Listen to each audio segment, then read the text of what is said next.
हम मीनू झा उपस्थित छी एकटा पाबनिक गीत लऽ कऽ, मधुश्रावणी पाबनिक गीत लऽ कऽ उपस्थित छी।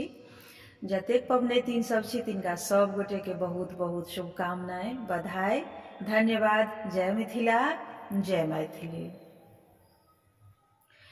आजु सुदिन दिन, आजु सुदिन दिन, पाबन हम पूजबै हे सहेलिया मोरी।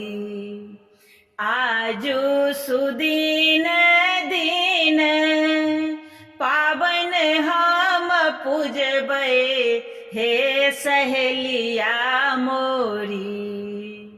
पूजबै में मन चित लाए हे सहेलिया मोरी। पूजबै में मन चित लाई हे सहेलिया मोरी। अवध के सासु मोरा भेजली पेटर बाहे।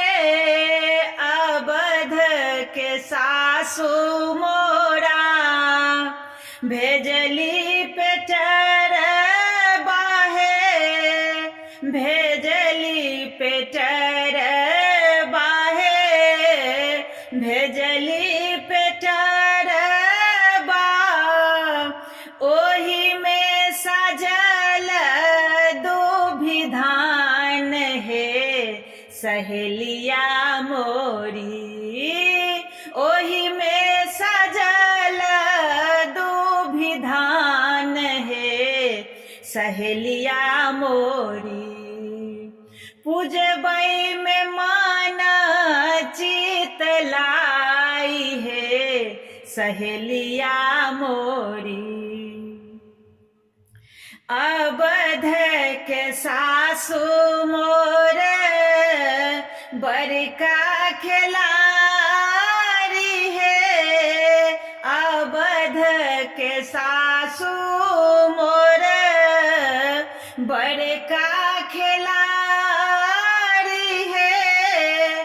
बड़का खिलाड़ी है सखिया, बड़का खिलाड़ी।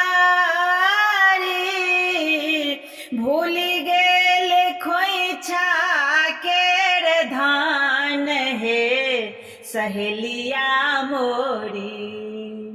भूल गेल खोइछा केर धान हे सहेलिया मोरी।